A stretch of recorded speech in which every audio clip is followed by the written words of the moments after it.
This is the Troll Patrol, live with Justin FREAKIN. Welcome to the Troll Patrol, live. It's a freaking Tuesday. A lot of news to cover today. We're going to get into all the news from the Capitol hearing on the insurrection from January the 6th. Lots of testimony to cover. Plus, court in New Jersey rules that a woman doesn't have to take down her fuck Biden signs.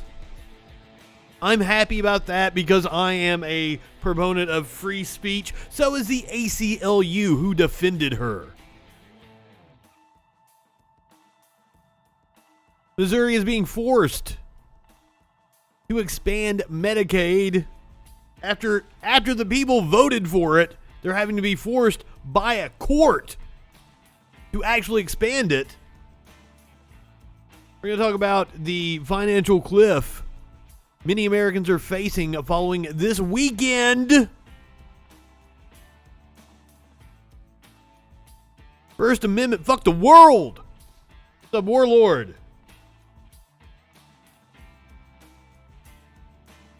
Buffalo is trying to get rid of their mayor, the position of mayor. And I wonder why. I wonder why they might be exploring options to get rid of the position of mayor. It certainly doesn't have anything to do with the mayor-elect that's going to be taking office soon. Plus, Tokyo is seeing a record rise in COVID cases. Good thing nothing is going on in Tokyo right now. It might be a mass gathering. Plus, by the end of the show, you're going to see Prairie Dog Chuck. And he's a fucking cutie. We're going to start off tonight with the January 6th insurrection. As you can see, NBC News covering the House Minority Leader Kevin McCarthy here. McCarthy spoke this morning before the hearing started. McCarthy spoke about 8 o'clock Eastern Time. The hearing started about 8:30, I believe, because I was still up. I almost streamed it. But I was like, I'm not going to make it through the whole hearing having stayed up all night. So I did not stream it this morning. But McCarthy held a press conference to counter the hearing before the hearing even started. Let's hear what he has to say. Each of us are indebted to our brave Capitol Police officers. I'm high as fuck, but I'm not high enough for this shit. Prepared to defend us. On January 6th, these brave officers were put into a vulnerable and impossible position because of the leadership at the top has failed. Yeah, Trump. Not only did Trump fail in his duties as president, he incited an insurrection and led his supporters over to the Capitol, but I don't think that is the conclusion that Minority Leader McCarthy is going to come to here.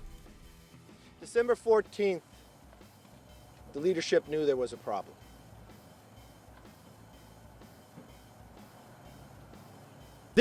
Sir, back in 2014, congressional leadership knew there was a problem with this man over your shoulder who is Jim Jordan, who helped cover up sexual abuse at Ohio State University. That Inspector General report told us there was failed leadership at the top of the police for the training. Rodney Davis will speak in a moment. See, look, Jim Jordan's even hanging his head in shame because I called him out on that. Structure of the Capitol Police would change. We had many failures within the leadership. You had a chair of House administration with responsibility that did not come to the Capitol for more than 6 months. First time showing back up on January 3rd to vote for the Speaker. No hearings about the IG report. No movement of Rodney Davis's bill. There's questions into the leadership within the structure of the Speaker's office. There's questions into the leadership of the GOP, of which you are a member of. That all of America wants to know the answers to. Why were we ill prepared for that day, and how can we make sure that it will never happen again? But unfortunately, Don't elect a despot. Speaker Pelosi will only pick on people onto the committee that will ask the questions she wants asked. That becomes a failed committee and a failed report, a sham that no one can believe. If you want the true answers, do not be afraid of the questions that will get asked. And drive the evidence to wherever it comes forward. Fucking Jim Jordan and fucking Banks. To have an open and fair Oh, that was wild. all questions being asked. I think that was the hill. I don't like. That wasn't like a Vic Berger edit on this video. With the Republicans that are able to be on the committee, that have jurisdiction, Yeah, this is the hill. and the ability to ask the tough questions that can get the right answers. It's unfortunate we start with a committee chair who will tell you everything's on the table except the Speaker's office. How can you ever get to the bottom of the questions? How can you ever get to What the fuck does the speaker have to do with any of this shit? put in this position again? But that's all they're going to harp on. Elise Stefanik, to Kevin McCarthy's right there, she also spoke this morning. There's a reason that Nancy Pelosi is the most disliked elected official in America. Yes, because she is a neoliberal, shit-sucking, parasitic oligarch. Not the reasons that you're getting ready to state, which are conspiracy theory bullshit. She always puts her own partisan politics over what's best for the American people. She's an authoritarian who has broken the people's house. She is a lame duck speaker, and Remember, Trump always puts himself in front of anything and everything, and he's an authoritarian. everyone knows it. The reason why Nancy Pelosi is refusing to seat accomplished and well-respected hardworking Republicans like Jim Jordan and Jim Banks is because Jim Jordan is not well respected. Every time I see his weaselly little face, I bring up the fact that he covered up sexual abuse at Ohio State University. Jim Jordan is not respected. she doesn't want the American people to know the truth or learn the facts. She doesn't want a fair or bipartisan investigation. She wants a political one. It is a fact that in December of 2020... That's weird. She named 2 Republicans to her picks. ...aware of potential security threats to the Capitol, and she failed to act. It is a fact that the U.S. Capitol Police raised concerns, and rather than providing them with the support and resources they needed and they deserved, she prioritized her partisan political optics over their safety. The American people deserve to know the truth, that Nancy Pelosi bears responsibility as You want to know the truth? for the tragedy that occurred on January 6th. And it was only after Republicans started asking these important questions that she refused to seat them. House Republicans will continue to No. the facts and support our law enforcement officers to make sure this never happens again in the U.S. Capitol, the People's House. That is a wild thing to say before a whole bunch of police officers are going to get up and testify that they really don't like you people and that you don't support them. I assume that's one of the reasons they wanted to get out front of the hearing with this kind of press conference. You say it's not bipartisan, but Nancy Pelosi gets to show that you guys are gigantic babies who didn't want to participate, and she's got the bipartisanship because she's got Kinzinger and Cheney. You want to talk about the truth? Let's look at the truth. Newly released footage today from the hearing of the Capitol riot, never before seen until this morning. See some of what our witnesses saw on January 6th. Let's see the video, please. But please be advised that it contains graphic images. Content warning fuckers.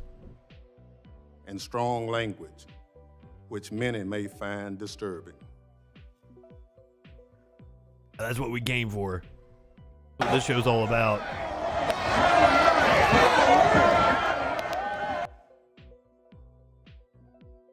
Hey, brother, we're boots on the ground here. We're moving on to Capitol now. I'll give you a boots on the ground update here in a few. Multiple capital entries! Multiple capital entries!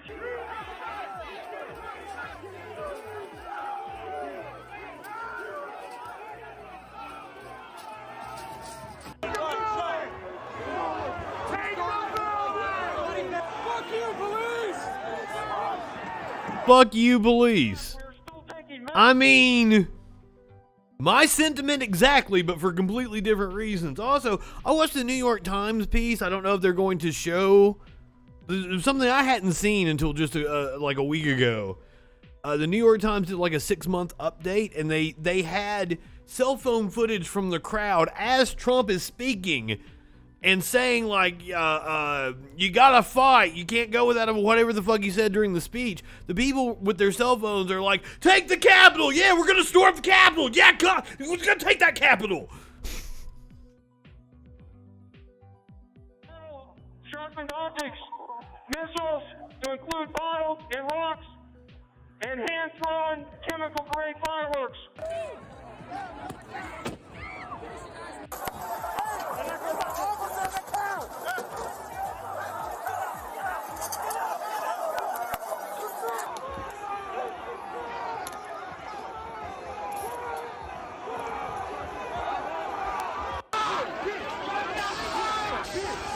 This is now effectively a riot.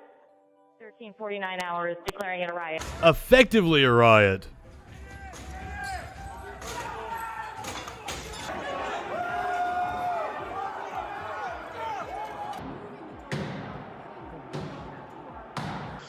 Okay, guys, apparently this tip of the spear has entered the Capitol building.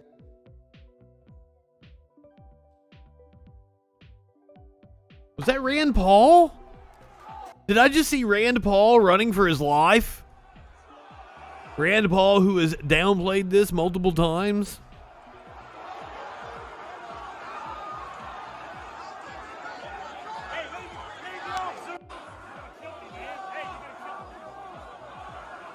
If I give this up, they're going to have direct access. At least this Capitol we can defend.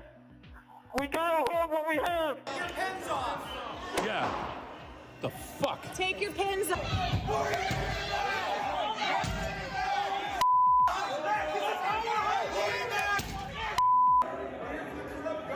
And the cop's just standing there letting him do it. Wow.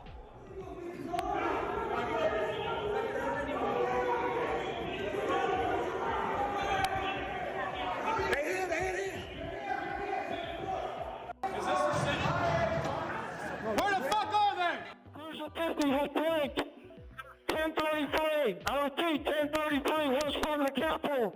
We have been blanked and we've lost the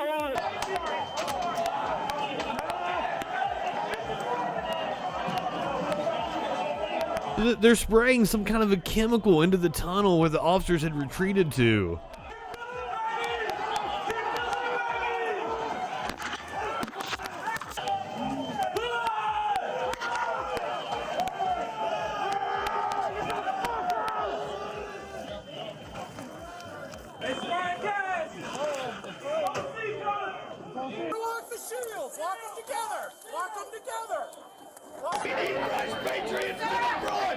You're not patriots, you're traitors. Jimmy, get him to the back. Get him to the back. Get him to the back. Let's get some fresh faces up front.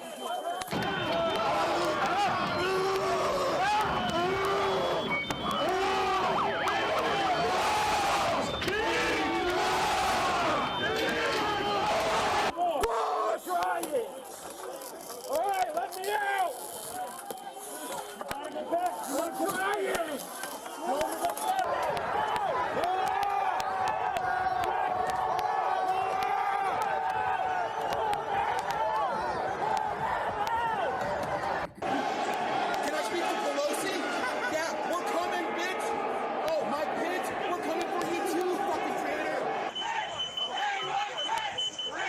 I had not seen that phone call part.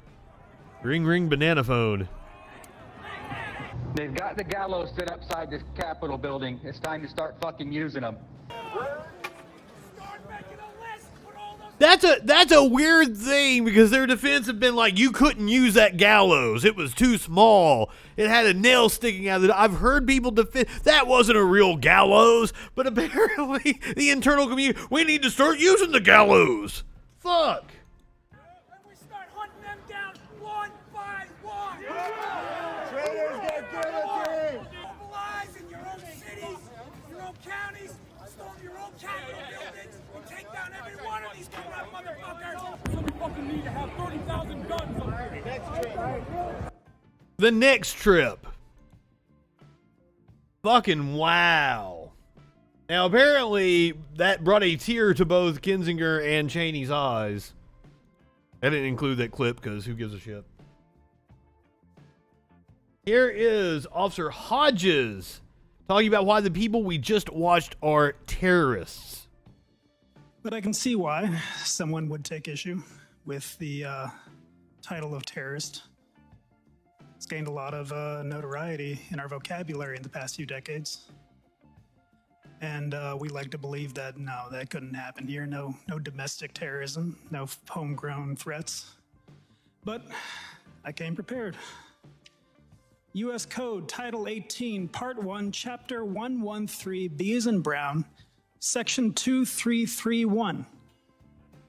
The term domestic terrorism means activities that involve acts dangerous to human life that are a violation of the criminal laws of the United States or of any state, and B, appear to be intended to intimidate or coerce a civilian population, or to influence the policy of a government by intimidation or coercion, or to affect the conduct of a government by mass destruction, assassination, or kidnapping, and occur primarily within the territorial jurisdiction of the United States. And I call her the queen of the But I can see why. house of hypocrites. We're gonna get to Green here in just a second. That auto played. More of the testimony. Officer Fanone. He has been one of the most vocal. He was the one that was on CNN a lot. What makes the struggle harder and more painful is to know so many of my fellow citizens, including so many of the people I put my life at risk to defend, are downplaying or outright denying what happened. I feel like I went to hell and back to protect them. I believe he's talking to you, Minority Leader Kevin McCarthy. I think he's talking to you, Leader Stefanik. Whatever the fuck. The third in line in the House. I forget what her fucking title is. The third in line in GOP leadership in the House. And the people in this room. But too many are now telling me that hell doesn't exist, or that hell actually wasn't that bad. The indifference shown to my colleagues is disgraceful. Damn. My law enforcement career prepared me to cope with some of the aspects of this experience. Being an officer, you know your life is at risk whenever you... Stefanik is the chair of the House Republican Conference. That was the title I was trying to think of. You walk out the door, even if you don't expect otherwise law-abiding citizens to take up arms against you. But nothing, truly nothing, has prepared me to address those elected members of our government who continue to deny the events of that day, and in doing so, betray their oath of office. This is just like an hour or two after Stefanik said what we heard earlier, that she supports the police. Here's a cop running her down. Those very members whose lives, offices, staff members I was fighting so desperately to defend. I agreed to speak here today and have talked publicly about what happened, because I don't think our response to the insurrection should have anything to do with political parties. I know that what my party... Well, that's impossible, because it's like the sole domain of one political party. They're the ones that committed the insurrection. suited up for on January 6th didn't have anything to do with political parties or about politics or what political party any of you public servants belong to. I've worked in this city for 2 decades, and I've never cared about those things, no matter who was in office. I'm sure they're calling you a libtard, sir. You and the public. So you can do your job in service to this country and for those whom you represent. I appreciate your time and attention. I look forward to the committee's investigation, and I am hopeful with your commitment,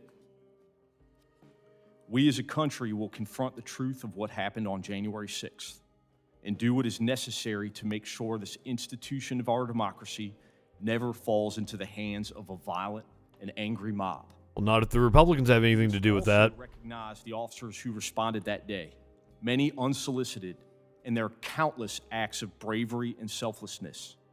It has been 202 days since 850 MPD officers responded to the Capitol and helped stop a violent insurrection from taking over this Capitol complex, which almost certainly saved countless members of Congress and their staff from injury and possibly death. The time to fully recognize these officers is now. Thank you again for the opportunity to provide my testimony here today. No, they're going to run you down in a press conference outside of the hearing. They're not going to recognize you. Hear from Sergeant Gunnell. Ms. Cheney questioning him on Trump's comments. And thank you to all of our witnesses for your heroism and your bravery that day, and also for being here today and telling your story. And I certainly join the chairman and every member of this committee in our commitment to making sure we get to the truth and that those who did this are accountable. Officer Gunnell, I'd like to ask you, you describe in your testimony that you said it was like a medieval battlefield, that what you were subjected to that day was something like a medieval battlefield. You said we fought hand to hand and inch by inch to prevent an invasion of the Capitol by a violent mob intent on subverting our democratic process. And is it the case that as you were fighting there, you were not aware that the Capitol had been breached elsewhere? I believe you said that you really thought you were the last line of defense. Is that right? That is correct. And so, Officer Gunnell, when you think about that and share with us the vivid memory of the cruelty and the violence of the assault that day, and then you hear former President Trump say, quote, "It was a loving crowd." A loving crowd. Love in the crowd. How does that make you feel? It's upsetting. It's a pathetic excuse for his behavior for something that he himself helped to create, this monstrosity. I'm still not helped. He created it. The Republicans helped him. Recovering from those hugs and kisses that day that he claimed that so many rioters, terrorists, were assaulting us that day. If that was hugs and kisses, then we should all go to his house and do the same thing to him. To me, it's insulting. Sir, that will get you a visit from Secret Service. I guess unless you say it in a congressional hearing. It's demoralizing because everything that we did was to prevent everyone in the Capitol from getting hurt. And what he was doing, instead of sending the military, instead of sending the support or telling his people, his supporter, to stop this nonsense, he egged them to continue fighting. Well, yeah, because that's what he wanted. I was in the worst terrorists fighting alongside these officers. And all of them were telling us Trump sent us. Nobody else, there was nobody else. It's on camera. It was not Black Lives Matters. It was not the FBI. It was his supporter that he sent them over to the Capitol that day. And he could have done a lot of things. One of them was to tell them to stop. He talks about sacrificing sacrifices, whatnot. The only thing that he has sacrificed is the institutions of the country.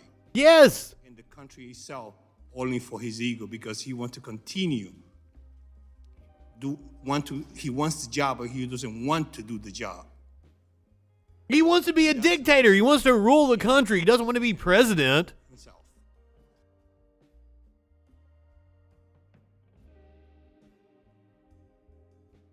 Now, Representative Schiff was questioning Officer Dunn. Officer Dunn, just said that. You described talking to your fellow black officer about what you went through and experiencing those racial epithets. You asked a question, I think, that I've been haunted by ever since. Is this America? And I'm very interested to know your thoughts on the answer to that question. Is this America what you saw? Yes, this is America. Guns in my area. Well, thank you for your question. You know, I said this, I've done a few interviews before about what my experiences that day. And I said that it was a war that we fought, and a war is composed of a bunch of different battles. And everybody, even sitting at this table, fought a different battle that day, but it was all for the same war. And as black officers, I believe we fought a different battle also. And I think he's trying to say the crowd was racist as fuck. Our race attacked, and just because of the way we look, you know. To answer your question, frankly, I guess it is America. It shouldn't be, but I guess that's the way that things are. It shouldn't be. Condone it, I don't like it. But, I mean, if you look at our history, of American history, countries existed because they won a war. Or colonies and state lines and boundaries exist because of violence and wars. So I guess it sounds silly, but I guess it is American. And but it's not the side of America that I like. It's not the side of that any of us here represent. We represent the good side of America, the people that actually believe in decency and human decency, and we appeal to just the good in people. That's what we want to see, whether we disagree with how they vote on a bill about infrastructure. Everybody wants the right thing, people to do okay. So that's why I'm glad to see this committee. I actually don't believe that. Republican members also. So I don't believe everybody wants to do the right thing. It's encouraging. Everybody to be okay. So that's the side of America that I say, yes, this is America. This is the side that I like and the side that I acknowledge. So. Officer, thank you. I believe in this country, and I believe in it because of people like you. What does it mean to believe in a country? You don't have to believe in the U.S. It's objectively here. I can knock on the ground, show you the U.S. It exists. Understand what the flag means and what our Constitution means. And also, America is a continent. I'd like to think, as Amanda Gorman so eloquently said, that we're not broken, we're just unfinished. Because if we're no longer committed to a peaceful transfer of power after our elections, if our side doesn't win, then God help us. If we deem elections illegitimate merely because they didn't go our way, rather than trying to do better the next time, then God help us. And if we're so driven by bigotry and hate that we attack our fellow citizens as traitors, if they're born in another country or they don't look like Good evening, Adam. I welcome anyone to lick my face. Well, no, not during the pandemic. Let's settle down. Usually I'm into it, though. God help us. But God help us. Because of folks like you. And Adam, I didn't expect this would be quite so emotional either, but it must be an Adam thing today. Apparently, they just all fucking cried all over each other. To all of you. And with that, Mr. Chairman, I yield back. I mean, I understand it's emotional because, like, these are events that they lived through. It's very personal for them, but still. Now, going back to Sergeant.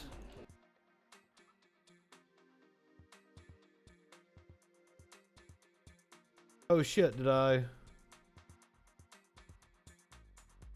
grabbed the wrong clip here? I'm sorry.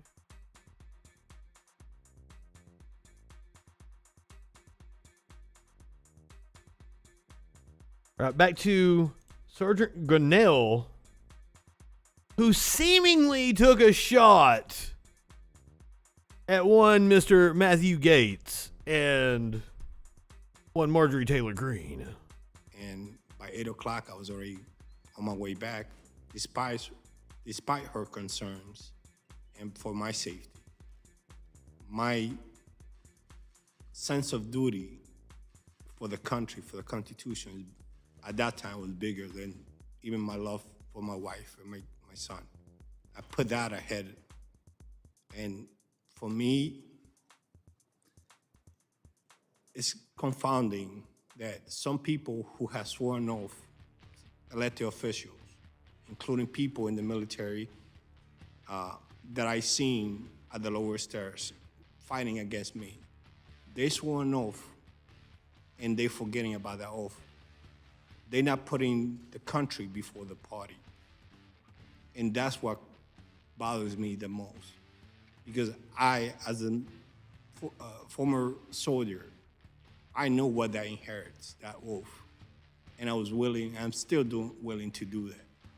And we got people right now in front of the Justice Department asking to release some of the very same people to be released, even though we are testifying about the trauma and the agony and everything that happened to us. It's pathetic. And they shouldn't be elected official anymore. They shouldn't be an elected official anymore. How is Matt Gaetz still in Congress? Now, he mentioned Marjorie Taylor Greene, Matt Gaetz, were in front of the Justice Department protesting to have the prisoners from the Capitol riot released. They held this press conference. We got some cat ass on camera now. But there were some protests coming after them. We are looking for the truth, and we believe the truth can be found. Oh my God, that was just traitors and rapists. Traitors and rapists, sit down. Yes. I guess this press conference didn't go the way you planned, the way you thought it would. Did it, Miss Green? Reaching out and answering and asking the right questions to the right people. Listen, there's another thing. The taxpayers of this country pay all of these people's salaries, and they owe the people of this country the answers to the questions. Okay. The left is interrupting the press conference. The left is interrupting the press. The fucking people are protesting this nut job. Thank you. For those of you that really... Stupid ass Louis Gohmert. Thank you. Matt Gaetz and Marjorie Taylor Greene whisked away. Like they're fucking Lady Gaga or something.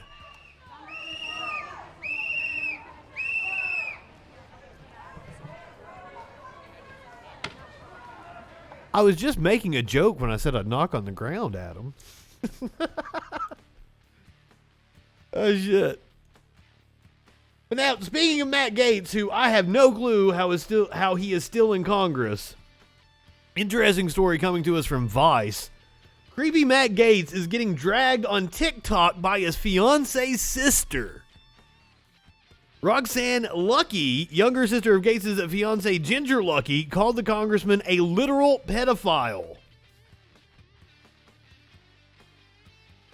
Roxanne Lucky, the younger sister of Gates' fiancée Ginger Lucky, posted a series of TikToks in the last few days detailing her hatred of Gates, the right-wing Florida congressman who's currently the subject of a federal investigation for potential sex trafficking.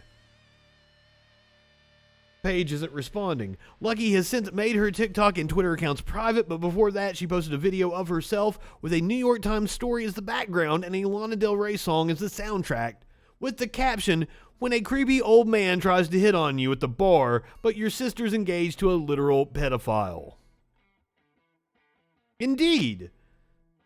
On Monday, the 20-year-old Lucky, who was an intern in the Trump White House last summer, which she posted about in an earlier video, posted 2 videos detailing what she said was an attempt by Gates to set her up with a friend who was divorced and in his 40s while she was 19. Lucky said that while she was an intern, the man told her that Gates kept telling me that I should ask you out, that we'd be great together, and that the man pushed her to break up with her boyfriend in order to date him. He later texted me and said, "Sorry about what I said, I just wanted to get Matt off my back." Sure, pal, sure. Yes, we'll exit Page now. My browser is not responding. The deep state is out to get me.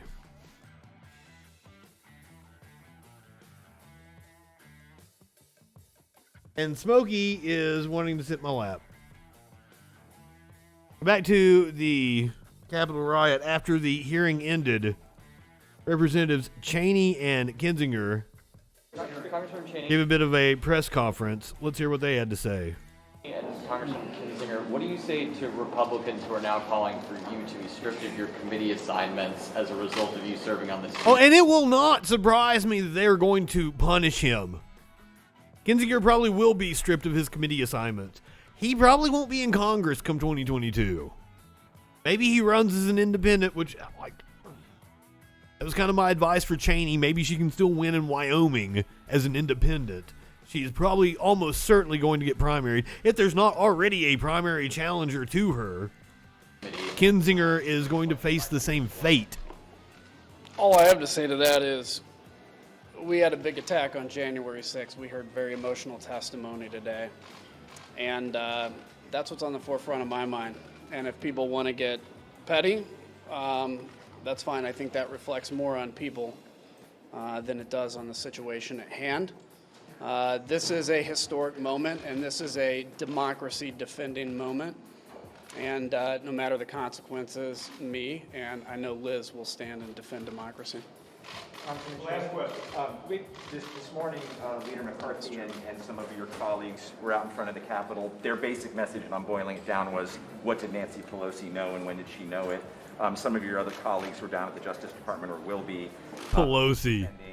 January 6th prisoners. What's your read on what other members of your conference are doing with their messaging today?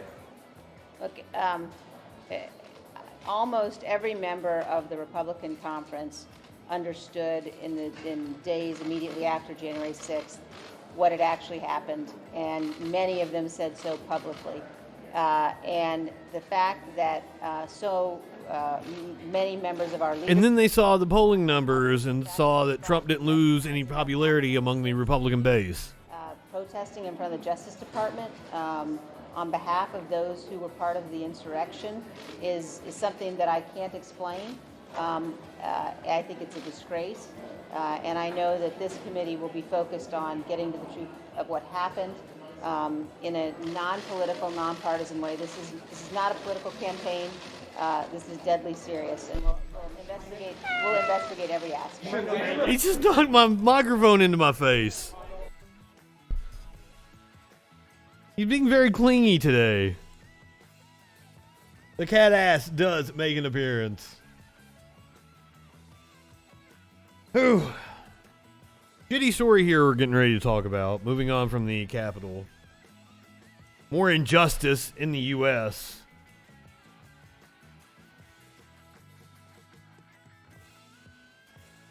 Oh, wow. 8:40, it's 8:40 Eastern right now. Is there that much of a delay? I don't know what's going on. My internet was acting weird when I got started. I actually switched servers as I was already streaming. But it seems to be okay, yet there's nobody in here, so I don't know what's going on. Also, and I'm also like not on YouTube or Facebook right now, and that's where like half my views come from, so Daniel Hill sent it, and yes, I'm aware, like half my views come from Facebook and YouTube, but like virtually all the comments come from Twitch. Daniel Hill sentenced to 45 months in prison for drone leak. A former U.S. Air Force intelligence analyst was sentenced to 45 months in prison Tuesday after pleading guilty to leaking a trove of government documents exposing the inner workings of the severe civilian costs of the U.S. military's drone program. Appearing in an Alexandria, Virginia courtroom, the 33-year-old Hill told U.S. District Judge Liam O'Grady that he believed it was necessary to dispel the lie that drone warfare keeps us safe, that our lives are worth more than theirs. I am here because I stole something that was never mine to take, precious human life. I couldn't keep living in a world in which people pretend that things weren't happening that were. Please, Your Honor, forgive me for taking papers instead of human lives. I think that's a fucking excellent argument. And, I believe the drone program was exposed as illegal, right? Delivering his judgment, O'Grady said that Hill was not being prosecuted for speaking out about the drone program at killing innocent people, and that he could have been a whistleblower without taking any of these documents. Though the nearly 4-year sentence fell short of the maximum sentence of 11 years behind bars sought by federal prosecutors, the conviction marked another victory for the U.S. government in an ongoing crackdown on national security leaks that spanned multiple presidential administrations. Yes, this started under Obama. Trump continued it. Biden is continuing it.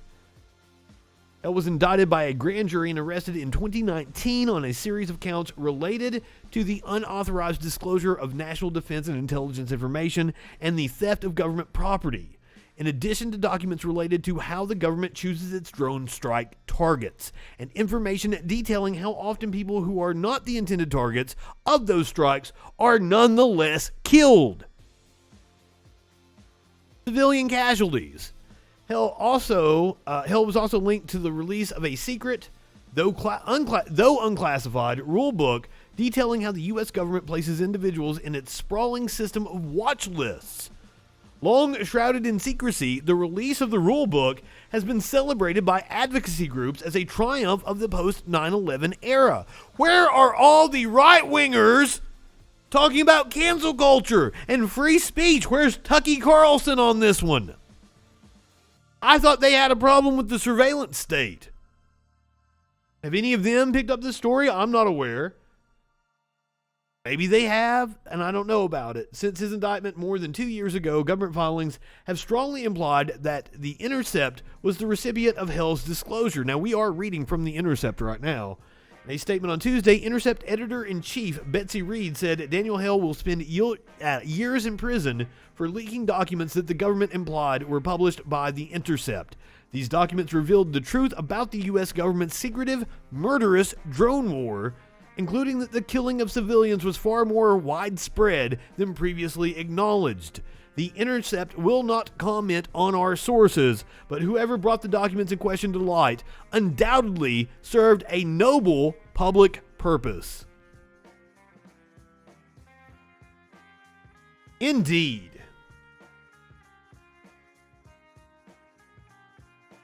But you know what serving a noble public purpose will get you? Fucking nothing. Even if you win an election as mayor, apparently. Buffalo is looking into a plan to abolish the mayor. Now, I'm going to guess before we watch this local news report from WIVB, Channel 4, I'm assuming out of Buffalo. as we watch this, let's see if they point out the reason why the city of Buffalo may want to get rid of the position of mayor. The Common Council is studying a change in Buffalo's form of government, which would abolish the office of mayor. News 4's Al Vaughters has been looking into how this could shake up politics in City Hall. Well, Chris, University Councilman Rashid Wyatt says it comes down to this. Buffalo is one of the poorest cities in the country, and it's been that way for more than 40 years. Governance at City Hall has been the same, and Wyatt says it's time to change. I think it would be insane for us. I think the people of Buffalo agreed and elected someone to initiate that change. Continue with this same form of government that hasn't yielded the results that we would have thought. Councilman Rashid Wyatt says Buffalo needs to look at changing its form of governance, abolishing the office of mayor in favor of a city manager who answers to the Common Council. And this model, I think, over time will prove itself that it could be the model that can help us turn that side. So an undemocratic position. In the nation. The Common Council approved Wyatt's resolution, which directs council staff to study a possible change in the city's form of government. Mayor Byron Brown says Buffalo already has a person to manage the city's affairs, and it's the mayor. It's the mayor, yes. Has done many good things for the city. Well, there's a huge difference. The mayor is elected by the people, is directly accountable. Oh wow, there is indeed a delay, but it doesn't seem to be a delay in the chat. Weird. This is so weird. Without a mayor. Batavia, which has a city manager who's hired and directed by the city council, and Long Beach City on Long Island. Currently, everybody votes for the mayor. What would replace it would be if you can get 5 of the 9 common council members to agree on the city manager, they pick who is in charge. Yep. UB political science professor Sean Donahue also points out a city manager form of government could make governance less democratic. You know, you have, let's absolutely would. 66% of the city could be in a position where they got a lot more than their fair share of resources from the city. Why would you ever want to give that up? As long as that majority of council members keeps their people happy, Professor Donahue told us why would they want to share it with a minority faction? He also says the change would require a referendum, and that's not likely in this election cycle. Al Vaughters, News. I'm not sure. I've never looked into, like, I see people doing like watch-alongs in Discord and stuff. I've been meaning to look into that, but I don't really get on Discord. Now, I wonder why the city might want to get rid of the mayor. Did something happen lately that might motivate them to try to get rid of the mayor of Buffalo? This piece from Vox on June 30th, how a socialist won the Buffalo mayoral primary. India Walton's mayoral primary victory is historic. Can her campaign provide a blueprint for progressive success? She is almost certainly the mayor-elect of Buffalo. She is going to have a challenger in the general, but almost certainly she is going to win. This is the next mayor of Buffalo, a socialist. And that is why the city is scared currently.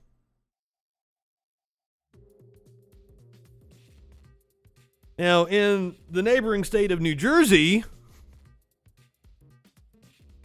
when I first saw this, I haven't read the story yet. When I first saw this story, I figured it was like a homeowners association was telling them to take it down. Apparently, it's the actual like city telling the homeowner to take it down. We're gonna see the signs here in a second.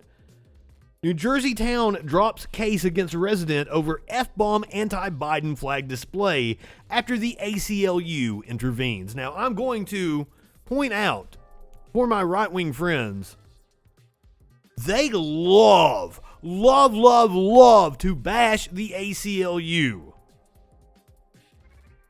But the ACLU is a wonderful organization that does not discriminate politically.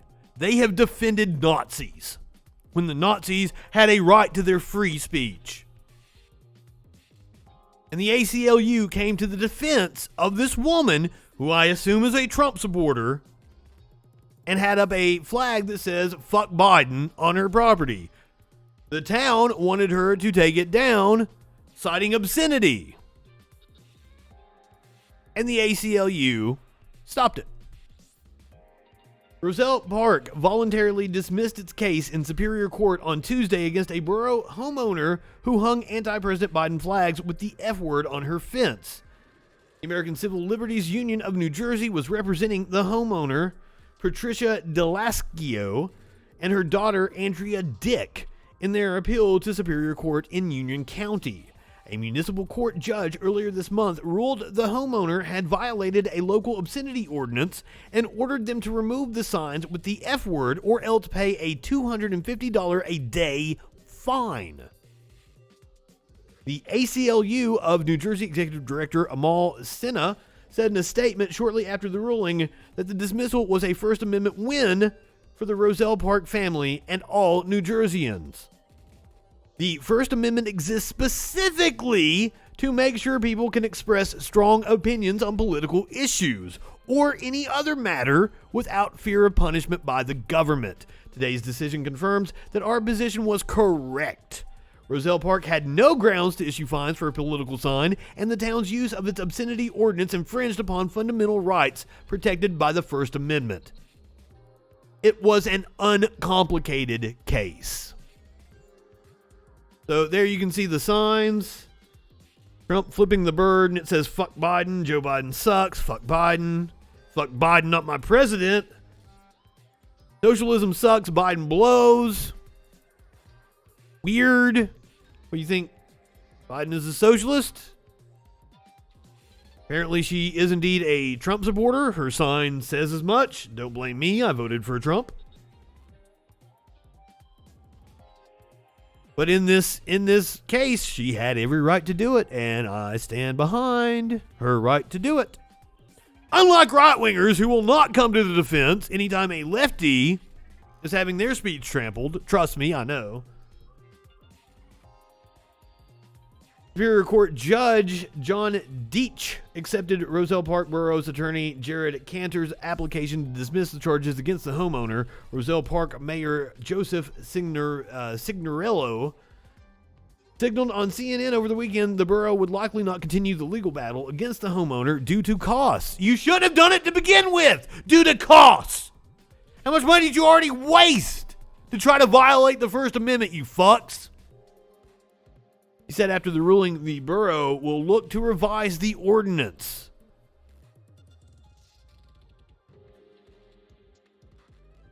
So Dick previously told NJ Advanced Media she hung the signs on the fence. Only 3 of the signs used the F word, but the mayor said he received complaints from residents because the home was near an elementary school. Well, fuck your kids. Not literally. Don't literally fuck kids. Not good. A code enforcement officer issued a municipal ordinance violation notice last month to the property owner, and then a court summons a few days after the signs were not removed. The code enforcement officer testified the mayor told her about the signs, but did not ask her to issue a summons. The ordinance prohibits displaying any obscene material, communication, or performance, or other article or item which is obscene within the borough. The ordinance defines obscenity in multiple ways. There's the problem. Including as material that depicts or describes sexual conduct or lacks any serious literary, artistic, political, or scientific value. This is a Bill Hicks bit.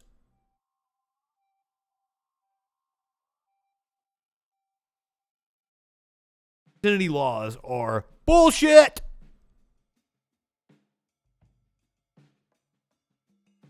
Just to make my point. Voters prevail in Missouri. This happening last week. 275,000 to gain access to health care. On Thursday, the Missouri Supreme Court ruled that an additional 275,000 low-income individuals in the state are again eligible for publicly funded health care. Missouri voters successfully pushed through a state constitutional amendment on the ballot last August to adopt Medicaid expansion, but the Republican-dominated legislature refused to implement it, prompting Governor Mike Parson, also a Republican, to pull the plug on plans to bolster the health care program. Question before the Missouri justices was whether the 2020 ballot item required lawmakers to appropriate money, which would have been a violation of state law. In a unanimous opinion, the state Supreme Court ruled that was not the case, that new Medicaid recipients would join the existing pool of Medicaid recipients in the state, and that lawmakers would have to decide what to do when the current appropriation runs out. The decision does not mean newly eligible Missourians can access benefits immediately. In May, Governor Mike Parson withdrew federal paperwork that set up the enrollment process. His office did not immediately respond to a request for comment. Fucking poor people over.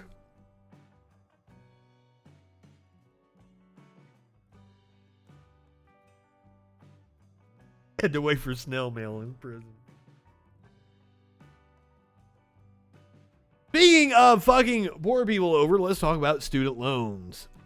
Chucky Schumer wrote an op-ed in the USA Today. We're going to read from it. Apparently with Natalia Abrams. I don't know who that is. Biden should extend student loan payment pause and cancel $50,000 for borrowers. He should just cancel student debt, period. But hey, I appreciate the sentiment, Chucky Schumer. Wilson Montoya immigrated to New York from Columbia and went to college to become these kinds of fluff pieces, which once again, this is an opinion piece by Chucky. He wrote this. I was about to say, these kinds of pieces in news articles are like, you know, those recipes where you gotta read through these personal stories to get to the actual how to make the fucking shit that you looked up. Wilson Montoya immigrated to New York from Columbia and went to college to become a social worker, helping vulnerable people in his community. But like many others, in order to make that dream possible, Wilson was left with $70,000 in student debt that kept getting higher as he tried to pay it off. You know, I haven't looked at mine. I haven't even tried to pay it off. But I ain't paying that shit. Fuck you guys. You're gonna forgive it. I ain't paying it. I'll leave the country to avoid it. Fuck you. I ain't paying it.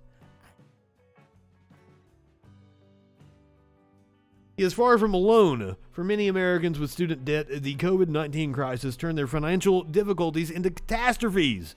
Even before the pandemic, 43 million Americans owed nearly $1.7 trillion. Now, they didn't used to keep a record of student loan debt back in the 70s because it was insignificant. Now it is $1.7 trillion. But once the economy collapsed during COVID-19 and tens of millions of Americans lost their jobs and incomes, it became nearly impossible. Luckily, people like Wilson were given a lifeline when the Department of Education paused most federal student loan payments, and again when President Joe Biden extended the pause through this September. Not the only thing that's expiring in September. Over the course of the crisis, the pause on student loan payments has become one of the most effective steps the government has taken to help the American people. It provided approximately $72 billion in relief for borrowers and their families. A recent study conducted by the Student Debt Crisis found that 75% of student loan borrowers feel that the pause on payments has been critical to their financial well-being. The policy has been a clear success, but it's set to end on September 30th. Should payments resume on October 1st, millions of students, borrowers, and parents will be abruptly pushed back into repayment at the same time. Even those who are living paycheck to paycheck or without paychecks at all. This could stall our economic recovery and bring millions of student loan borrowers to the edge of a financial cliff.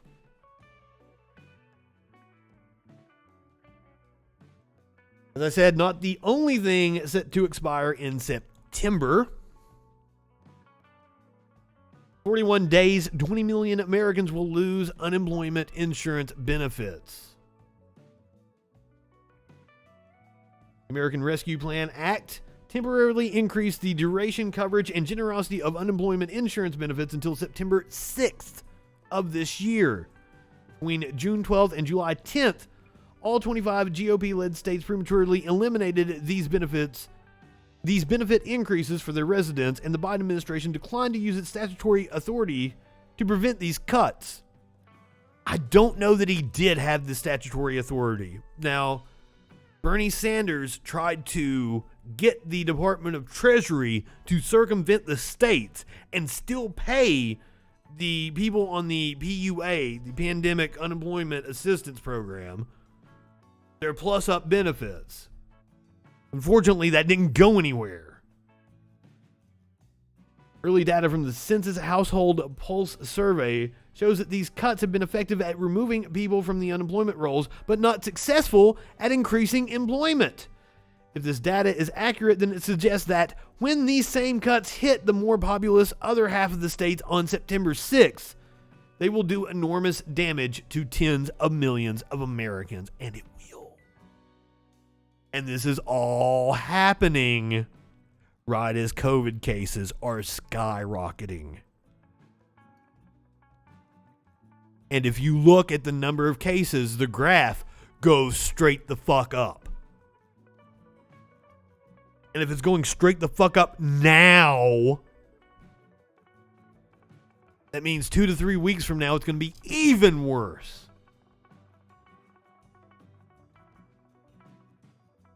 But now, there might be something happening this weekend that might very well exacerbate that. While unemployment benefits and the student loan pause end in September, this weekend, the federal eviction moratorium expires.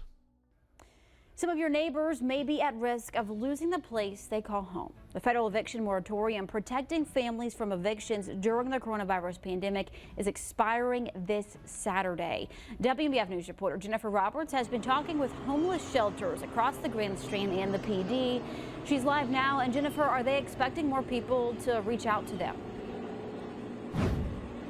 Well, Meredith, the CEO here at New Directions of Horry County tells me it's too soon to know how many families will be seeking their shelter services after the eviction moratorium ends. She also says it's best for families to reach out now. That's because the supply of beds may not meet the demand.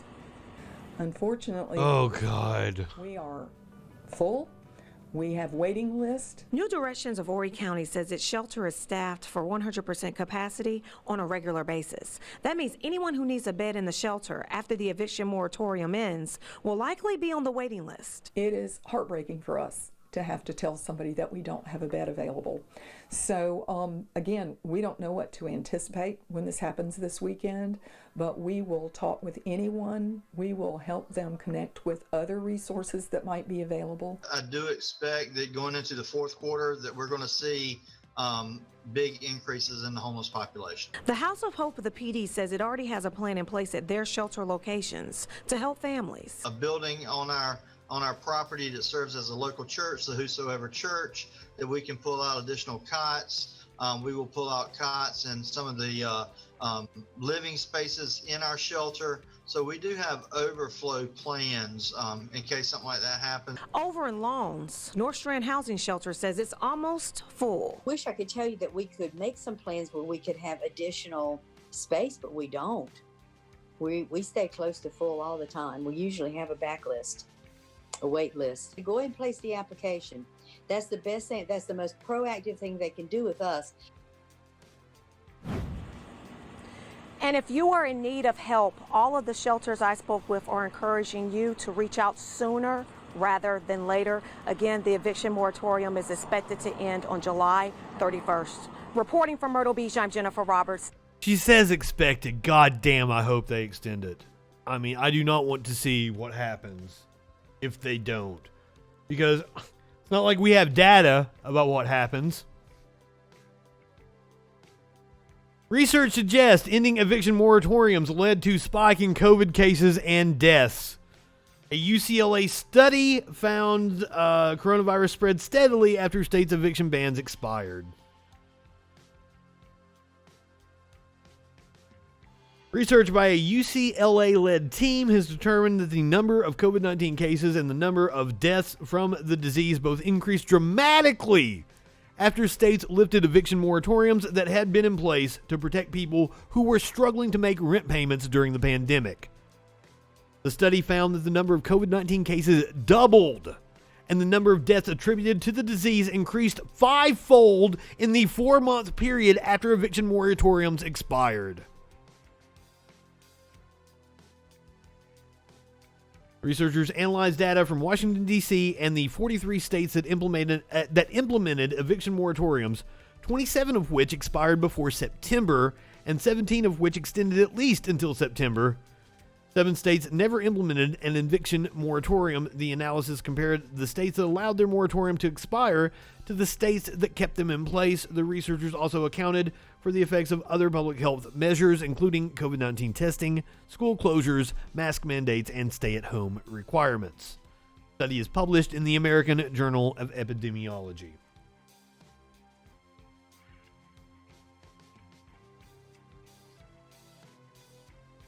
So, eviction moratorium expires this weekend, could double COVID cases. Unemployment has ended in like 27 states. They've had to reinstate it in 3 thus far, I believe. Other states are suing. It could come back. And people are going to get the opportunity. States that do opt back in, everybody does get the chance to get the money that they missed from whenever the state cut it off. Not every state has a lawsuit currently. Student loans resume in September.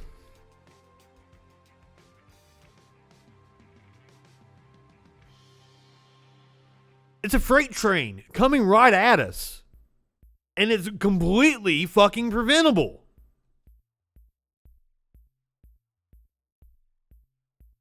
I'm not optimistic about what this fall is going to look like. Even if we don't get crushed by COVID, we're in for a financial crash. The writing is on the wall.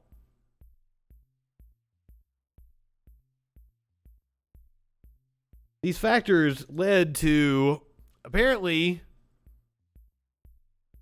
the first decline in the U.S. population years ever.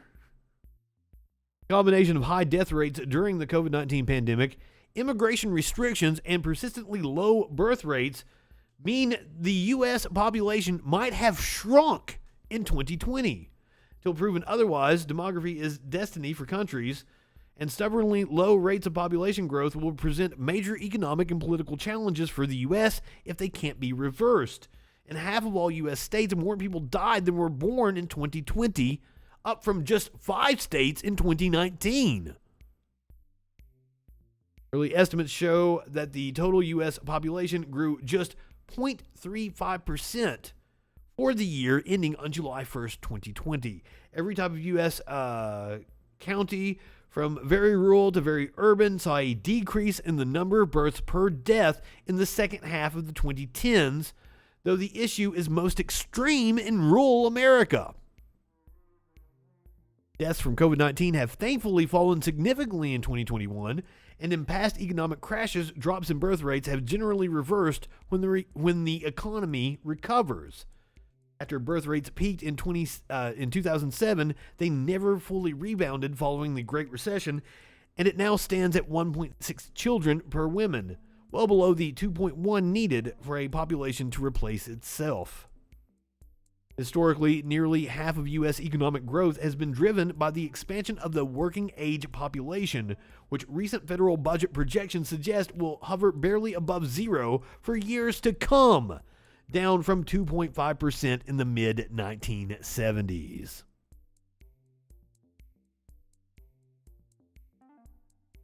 So COVID contributed to the fact that the U.S. is not replacing its population. Which, I mean, who can afford to have a kid in this economy, right? I ain't have no fucking kid.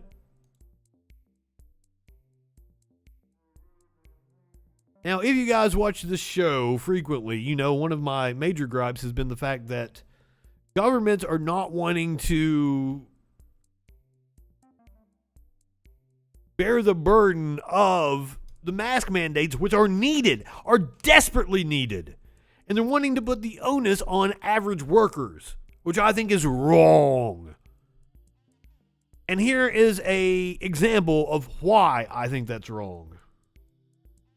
Now, the owners of one East Atlanta restaurant say customers have to be vaccinated to eat at Argosy. They're asking customers to bring their vaccination card or a photo of it. The restaurant instituted the policy after several staff members tested positive last week, forcing it to close. They say it's a business decision because they cannot afford another shutdown. We weren't setting out to offend anyone. We aren't by any stretch promoting mandatory vaccinations.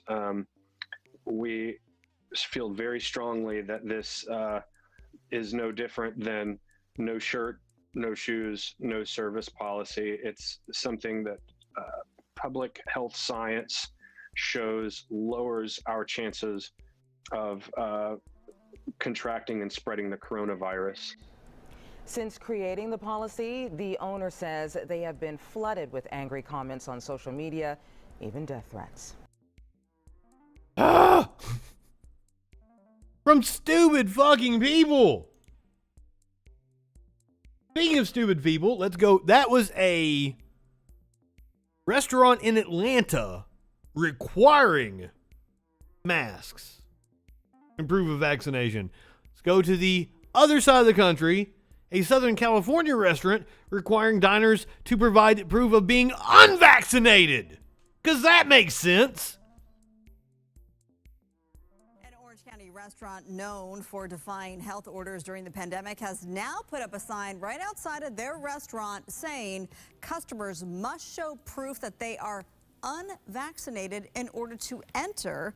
Are they serious? Here's Coco McAvoy. No, it's a publicity stunt. Did arrive here later this evening. And we're all giving it to them. The restaurant has received death threats and a lot of backlash. However, when he was asked about whether or not the new policy was a joke, he says to tell people to, quote, read between the lines. In Huntington, Absolutely. Yeah, I'm not advocating that, you know, I think the government should extend the eviction moratorium. I think you should pay people to stay home and get this virus in check. I think paying people to stay home will help keep businesses open. I think we've done the batshit crazy thing from the beginning of this. But this is truly batshit. Again. This time, the owner, Tony Roman, put up a sign outside of his restaurant saying customers must show proof they aren't vaccinated to dine there. The announcement is sparking mixed reactions, with some vowing to never dine at the establishment. Others say they still support Basilicos. The food is amazing, the owner, the management, everything Is it worth dying, ma'am? Go on camera, wouldn't directly say whether or not vaccinated customers would be turned away at the door or how someone would prove they aren't vaccinated. It's just their opinion and was probably just a joke. But the restaurant's policies haven't been a joke in the past. The restaurant defied state shutdown orders, and when Orange County implemented a mask mandate, Roman would not let anyone inside of his restaurant who was wearing a mask, employees included. He spoke to Fox 11 in an interview at the time. Like I said, I think for me, it's a cultural thing. They should have arrested this motherfucker. A white flag. Epidemiologist Anne Ramoyne calls the tactics dangerous. This particular situation, inviting only unvaccinated people to be eating together indoors in a restaurant, is a very risky situation. Ramoyne emphasizes how the Delta variant is more transmissible, especially for unvaccinated people. I think that people don't really realize how contagious this particular variant is. The Delta variant has totally changed the game. It's like we're playing a video game and you've gone to the next level. She urges everyone to research The boss fight is harder. and make informed decisions. Now is And we don't have any continues, fuckers. thinking about whether or not they should get vaccinated and weighing the pros and cons to remember that this is about a community intervention. And the way that we can stop this virus from spreading is to get vaccinated. The owner also says he's going to be making a big announcement tomorrow, but did not say what that announcement would be. I'm Coco McAvoy, Fox 11 News. Oh, good Lord. When did this happen? Published 1 day ago. Did we get the get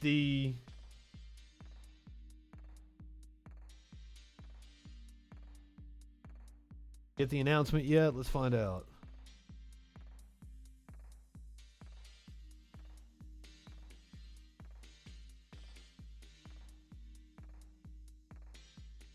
Apparently it says they took a PPP loan. That's news within the last few hours here.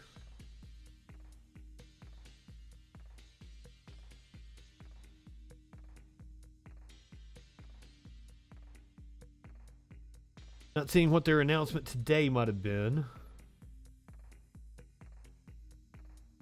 Website. Interesting. Whatever his announcement was, it broke the fucking internet and you can't even get to his website anymore. Oh, okay. And he took a PPP loan, because of course he did. Oh, while I'm on the topic, I don't know if I corrected myself at any point in time, but I've meant to.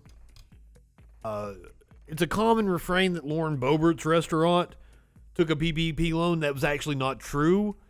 It was a restaurant with a very similar name. And it wasn't actually Lauren Boebert's restaurant. I do want to correct. She's still a piece of shit for many other reasons. And literally did say that she was on welfare as a kid, but didn't depend on anybody, didn't need a government handout. Fucking stupidest. Stupid. I'm off to all the tech issues. If you're still watching tonight, we are 5 minutes behind. This is not interactive talk tonight. And I'm not high enough for this crazy shit. Especially this motherfucker in Tennessee. Mount Juliet pastor threatens to oust members wearing masks. Now, first of all, this is Pastor Greg Locke. You've probably heard his name before.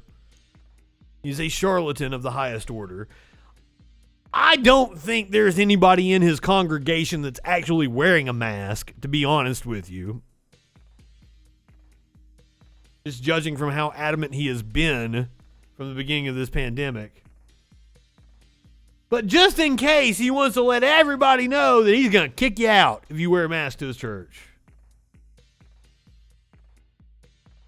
The publicity stunt, by the way. He wanted to get on CNN. He wanted to make headlines. That's all he does. He says incendiary things to get headlines. You gonna play for us? Government ain't hurt one bit. So all that to say, don't believe this Delta variant nonsense. Don't believe what? Stop it. I know right-wing watching. I don't care. If they go through round 2 and you start showing up all these masks and all this nonsense, I'll ask you to leave. I will ask you to leave. I am not playing these Democrat games up in this church. If you want a social distance, go to First Baptist Church, but don't come to this one. I'm done with it. I said I'm done with it. I ain't playing these stupid games. Bunch of pastors talking about how much they want to see people healed. You are playing a stupid game, sir, and you're going to win a stupid prize. We did the story yesterday of the conservative talk show host who's apparently in the ICU trying to recover from COVID, who regrets mocking vaccinations. I've got a million stories like that I could have done tonight, sir. Some jackass that was mocking vaccinations died yesterday of the COVID. So play stupid games, win stupid prizes. They're afraid to baptize people because of a Delta variant. I'm sick of it. A stupid piece of shit. But this is all for publicity. I see him all the time. Being a troll on Facebook, he comments on every far-right piece of propaganda he can to try to be the top comment, to say something, oh, the Democrats want to send you to hell, or whatever the fuck he says. And he's got a shit ton of merchandise that you can buy from his website, while apparently believing in a book that says, make not my father's house a house of merchandise.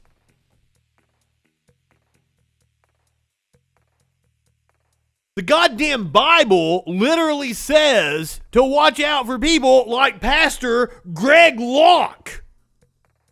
Can I get an amen?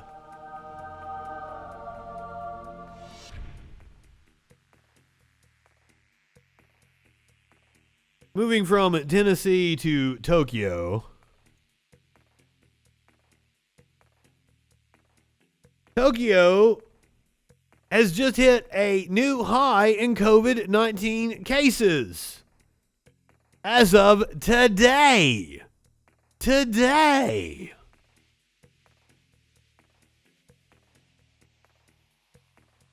I guess it's a really good thing for us here in the middle of this pandemic that there is nothing going on in Tokyo right now that would warrant our concern. Oh shit. 2 athletes, 12 security staff test positive for COVID-19. 2 athletes, including a Dutch tennis player, and 12 security staff for the games have tested positive for the coronavirus. GG News agency reported on Tuesday. That's all the Reuters article has at the moment. They are not the only athletes to test positive. I was hoping it would give like a running count of the athletes that have tested positive so far and the people in their bubble. Here, let's watch this little piece here. Tokyo Olympics organizers reported 7 new games-related COVID-19 cases, including 2 athletes on Tuesday. Local news reported an Olympic tennis player from the Netherlands and 12 game security staff have tested positive for the coronavirus. That's despite setting up a bubble system at the Tokyo Games Village, where around 11,000 people are staying. It includes testing at the facility's border. The total count in the village since July 1st is 155 cases. Tropical storm Nepartak, hovering around Japan's east coast, is another headache for organizers. By the way, that's something I haven't had a chance to get into just because, like, the fucking news. There's so much news coming at us. I wanted to show the fucking wow videos from China and Germany of the flooding. That side of the world getting hit by just monster floods. Over here in America, we're in a sweltering heat wave right now. It's supposed to get up to like 107 or 109 tomorrow? God damn. Wind and rain near Tokyo Bay delayed the start of the women's triathlon early in the morning and also disrupted surfing, rowing, and archery medal events. Tokyo is forecast to receive nearly 1.5 inches of rain over the next 24 hours. Oh, wow. According to the Japan Meteorological Agency. Although facing delays, athletes could welcome a slight break from the extreme heat that had earlier caused an Olympic archer to collapse. God damn. Well, at least they're not hot over there.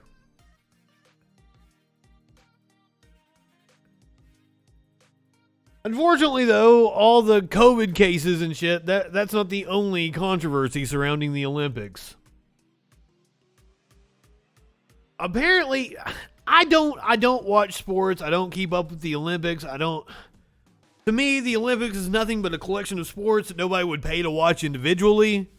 That's probably demeaning, and I shouldn't say that. I don't watch them when they bunch them together either. But I've got respect for the athletes. apparently, fucking Simone Biles has had just bullshit thrown at her the entire time. I don't know the whole story. I can't tell you for sure, but apparently they wanted to judge her differently to try to level the playing field. They accused her of causing other competitors to attempt dangerous moves or some shit. Like, what the fuck? Just let the woman go out and dominate. That's what sports are for. I don't get it. Why do people have their dicks hard about this woman? I've seen many people say that she is the greatest gymnast of all time. I assume that's a fact. I have actually seen some of her routines. She is incredibly amazing. She has dropped out, apparently. I do not know the circumstances. She says that it was a mental health issue. This was her comments after dropping out of the games.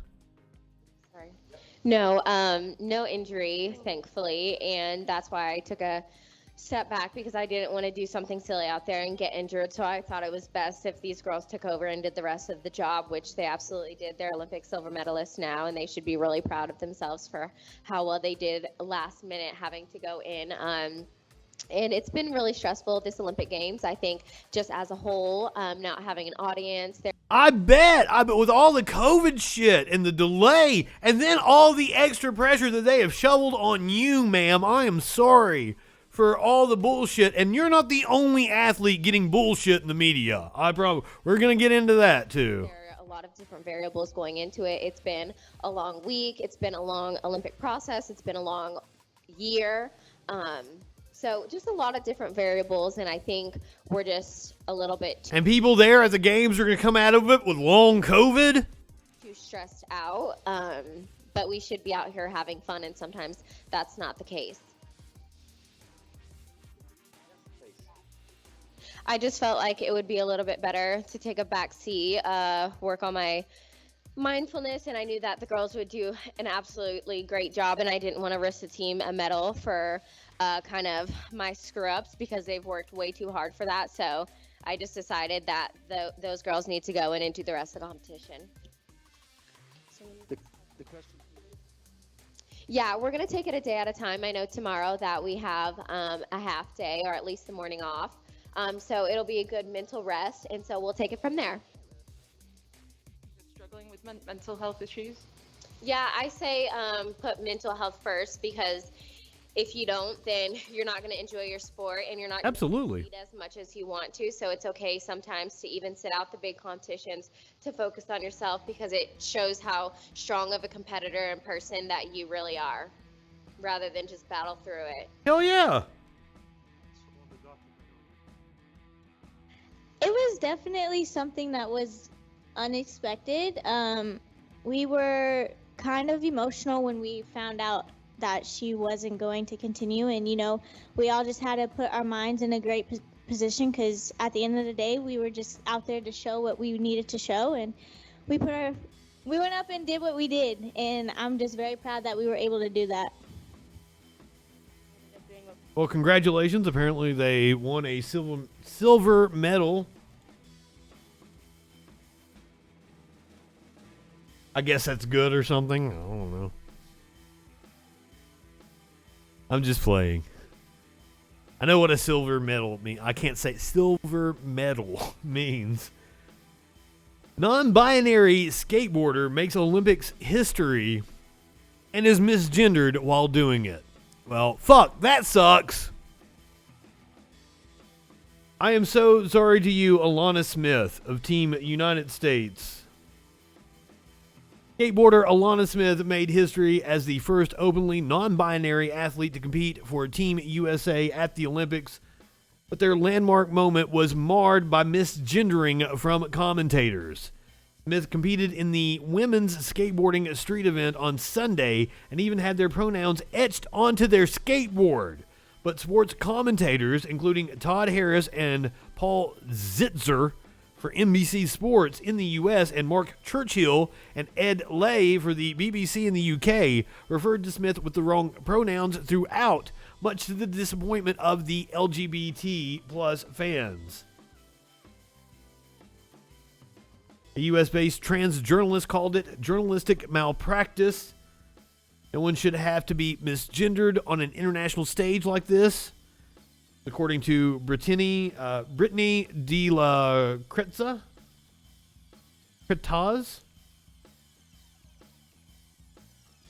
Shout out to Alana Smith, the first openly non-binary athlete to represent the U.S. in an Olympic Games. Indeed, shout out. And the UK Olympic fans noted that the BBC commentary kept misgendering Smith even when other countries' commentators had corrected themselves. Americans were having trouble at first, but seem to have gotten it together, one Twitter fan wrote. BBC still hasn't.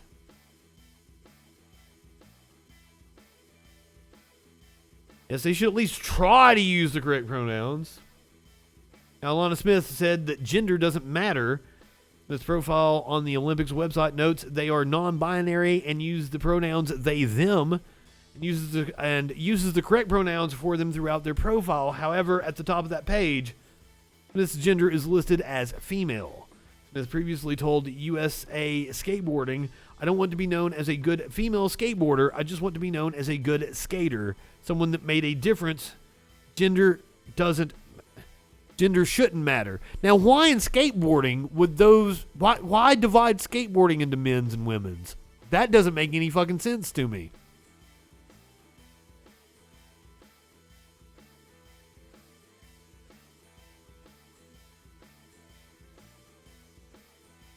So here's a example of it. Nervous times for Pamela Holzer, Alana Smith. Well, she's tried it 3 times. No, they. No. Nervous times for...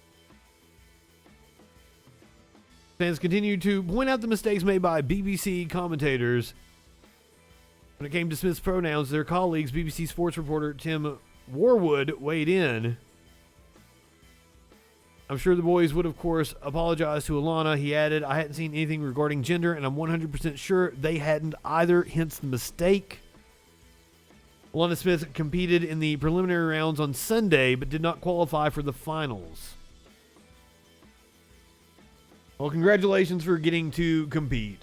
That's awesome. But hey, you know, apparently we shouldn't be watching the Olympics. They're anti-American. They're too woke. See what Fox News has to say about the Olympic athletes. Joining me now for a reaction, James Golden, known popularly as Bo Snerdley of The Rush Limbaugh Show. He is a radio host at 77 WABC here in New York. And of course, you can hear him nationally with the magic of that invention called the internet. James, welcome aboard. Nice to see you again, sir. Tammy, thank you for having me on. Great to be with you. And wow. Who is this woman? You have covered the state of America in a way that I think needs tremendous attention. You know, I have to say, you know, sports, what's really important about sports, all of us understand this, is the nature that it shows us that, you know, you can lose a battle and win the war, right? That is a key life lesson about sports, that there's going to be ups and downs. And so I would fully hope and expect that Team USA comes back. But what do you think of my premise, that this is like a microcosm of the attitude that is permeating everywhere here? We see it in sports, we see it with the Olympics, but it affects our home life. It affects business. We saw with the poll, it affects the optimism for the future. Where do you think this is headed, and what can we do about it? Now, Tammy, normally I would say to you, okay, I'm not buying it because athletes are so competitive and they're worried about their own competitive state and their own achievement, that they wouldn't let these kind of things hurt them. But then again, look at what they are being competitive with now. The competition isn't about being the very best that you can be on the athletic field. I want to point out they are showing pictures of the soccer team. Apparently, I don't know anything about sports. Apparently, the soccer team, the women's U.S. soccer team, is like the greatest women's soccer team ever. Like, ever. So, and just this is just one loss. Apparently, they dominate almost all the time. But now, Fox, this is one of those things where you learn about this in statistics, right? So, like, you're always there's this thing like, you know, you're thinking to somebody and then they call, and you're like, oh wow, that couldn't have been a coincidence, right? But it's because, like, you know, you're only thinking about a handful of people, and you're not thinking about all the times that, you know, you weren't thinking about the person they called, or that you were thinking about them and they didn't call. You put emphasis on the one time that you were thinking about them and they called. They're making that same fallacy, right? So they're saying that the wokeness cost the soccer team, when in reality, they've been woke for years and they've been dominating. But Fox News never came out and said, oh, they're dominating because they're woke. Competition seems to be about being the best you can for the media. Being the Not best high enough for this shit. So that you can have your face on the media proving how woke you are. Do you remember when the Olympics were fun? When athletes used to show up, we used to Remember when the Olympics were fun? That they weren't just a mass fucking genocide? A mass spreader event that's going to result in a die-off of people all around it? Remember? Pepperidge Farm remembers. Marvel at their performances. Marvel at their individual achievement. Today, the news stories aren't about their achievements. The news stories are about everything but their achievements. You people are the ones talking about that shit. Fox News is the one reporting on the culture wars. If you think there's a problem and you want to talk about their achievements, fucking praise them for their achievements instead of talk about the culture war. But no, that's what your fans want. That's what makes you the money. That's what sells advertising on your show. You're full of shit. You want the culture war because you've got no policy to talk about, sir. I do see one bright spot in all this, though, something I do support. And that is the number of women in the Olympics that finally are saying... And it's apparently not free fucking speech. It's not free fucking speech. You anti-cancel culture warriors apparently want to cancel Olympic athletes because they didn't say what you wanted them to say. Fuck. Hey, we've had enough being objects for you guys to look at with the little bikinis with our butts hanging out. Yeah. We want to play sports, and we want to do so in a manner that we think is dignified. And I support that. Wait a minute. Wasn't that like that had nothing to do with the Olympics, wasn't it? Like that was just a volleyball team in like Norway or some shit? Which I agree. Didn't the Olympics say that one woman's shorts how was it? Yeah, they said her shorts were too long or some shit.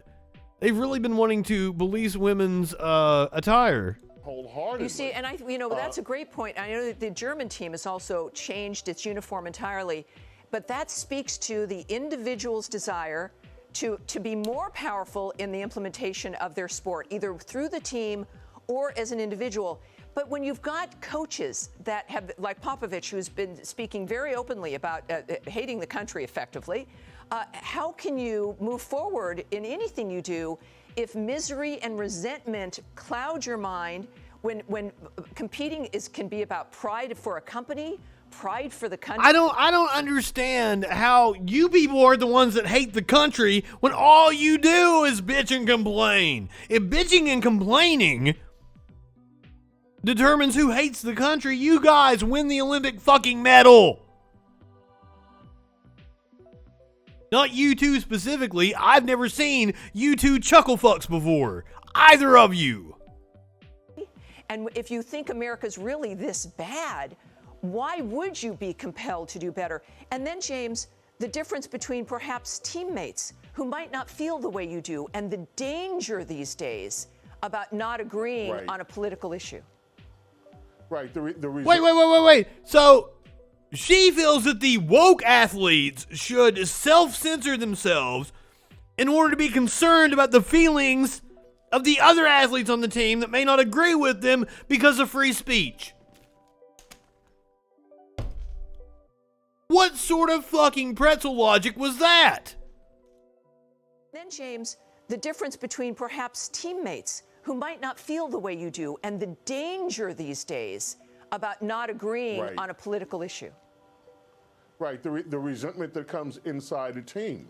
And now you're wondering what your teammates think of you if you are pro-American. Imagine that. And so here's what we're left with. You people aren't pro-American. You like to wrap yourselves in the flag and then act like nothing you do can be criticized. You fucking pieces of shit. It's going to affect the way that you do. Right-wingers are morons. Are the most highly tuned athletes in the world. And look what is put before them, before they are on the world stage. It's a shame. And you know what else is a shame, Tammy? It's a shame that when the women's soccer team lost, there were many in America who said good. They deserve to. They're on your side. Your side said good. They lost. And like the irony of this fat fuck, and I don't want to shame somebody for their appearance. This fat fuck talking about finely tuned athletes. Holy shit! I just want to point that out. Like, I would have never mentioned his weight if he wasn't like, I'm going to give my opinion on these finely tuned athletes before I eat this fucking rack of ribs. You know, this is what's difficult, and yet it has become, instead of bringing us together, we see it, of course, here at home with sports teams, it becomes this fight. And, you know, we can, already the ratings have indicated Americans, you know, we've lost this. And so I really thank you so much for your perspective, James. Great stuff as always. Thank you, sir. Great. The ratings for everything have been down historically. That's what I saw them share out a post about the Olympics ratings this year. People are out partying because they think COVID is over. They aren't watching the fucking Olympics. And aren't the Olympics on in like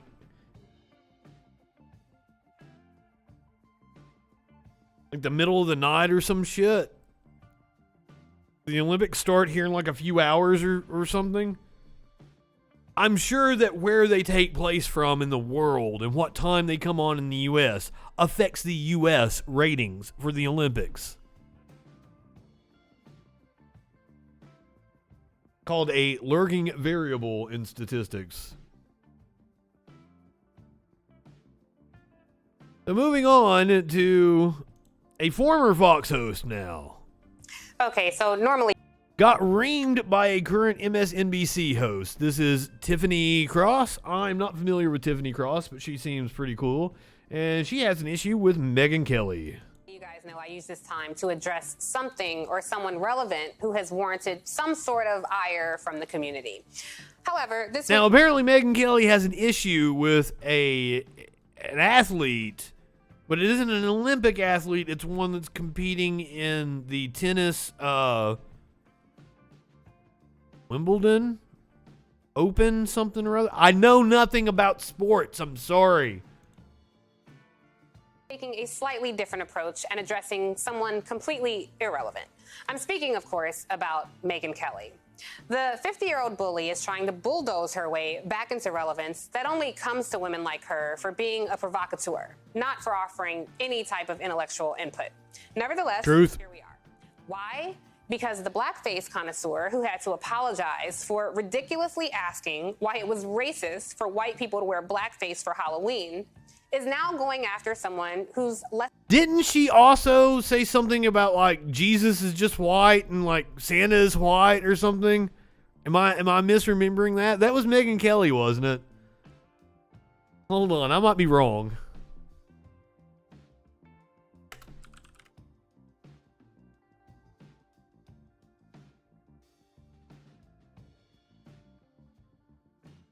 Nope, I'm not wrong.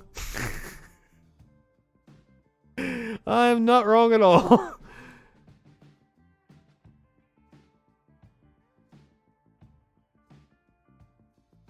In Slate, they have a piece on .com. Santa Claus should not be a white man anymore. And when I saw this headline, I kind of laughed, and I said, oh, this is so ridiculous. Yet another person claiming it's racist to have a white Santa. you know?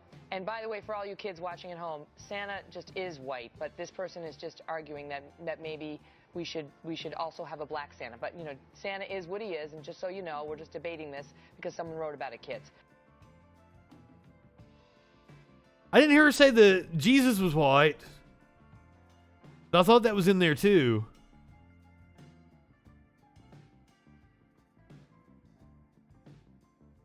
But yeah. Very racist. Less than half her age, but has twice her intelligence. 23-year-old Naomi Osaka, who announced she would not participate in post-match conferences during the French Open, and ultimately ended up leaving altogether and withdrawing from Wimbledon, citing her own mental health.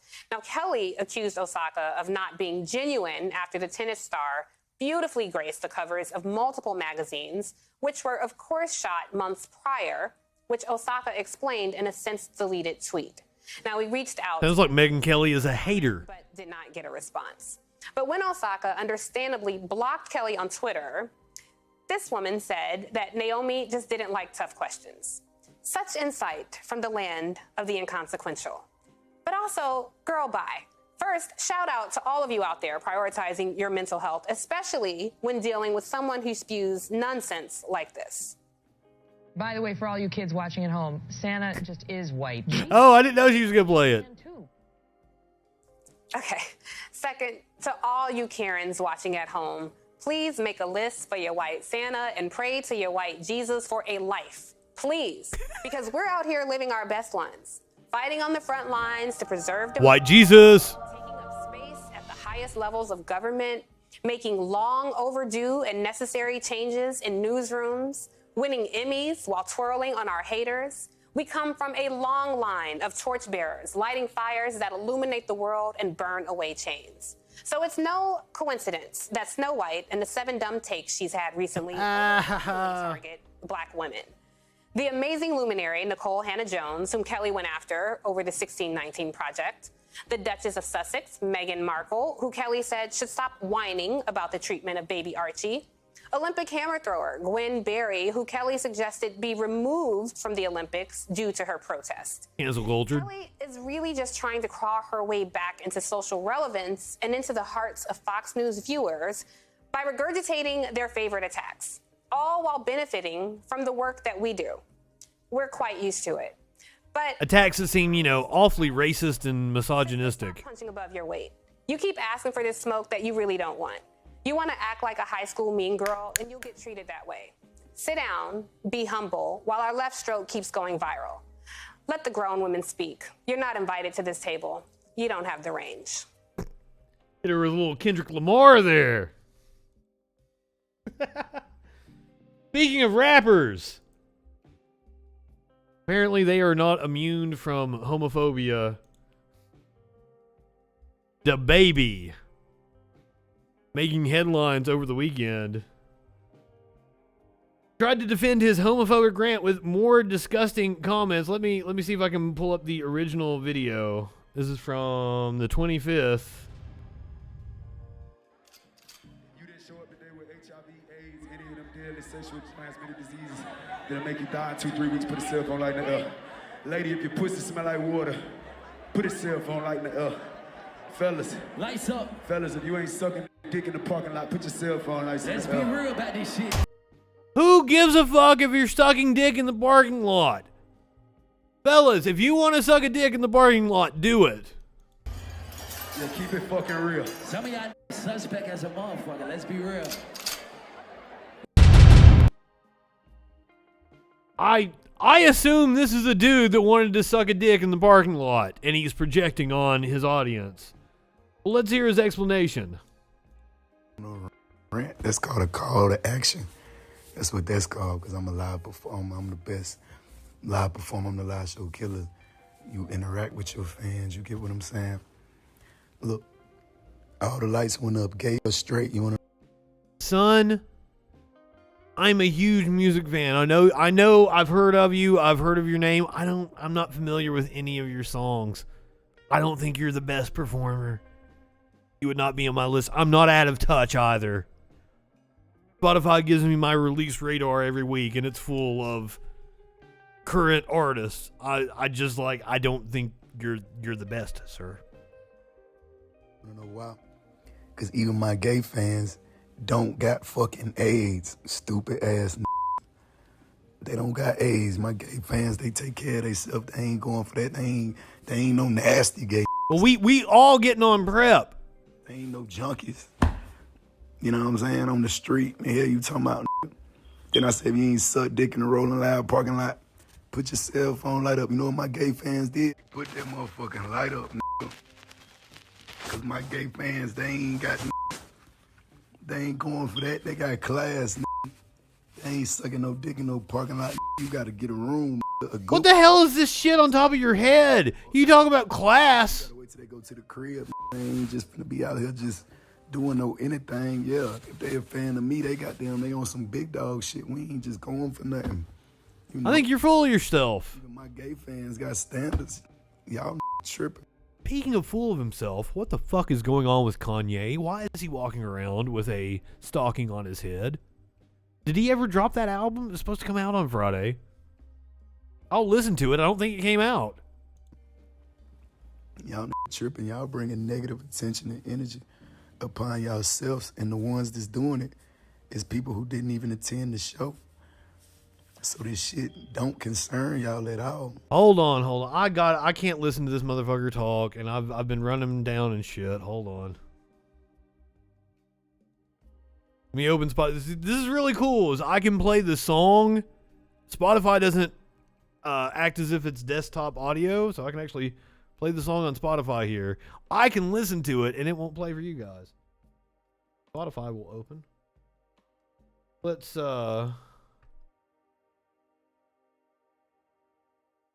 DaBaby. What's your top song, dude? Apparently, I have his top song in my library already. It is Rockstar featuring Roddy. Has over 1 billion fucking spins. Shit. All right, let's check this shit out.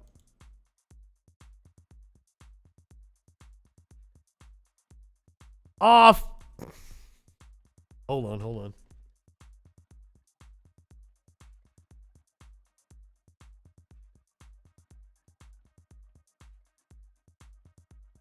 I forgot I actually have to put it into my headphone jack opposed to my board's headphones. Give this shit a listen here.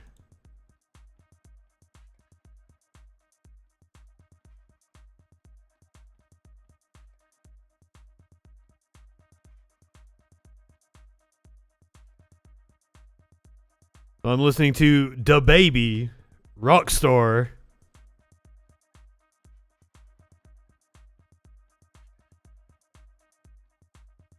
Make sure we're cranking it so we can really hear it.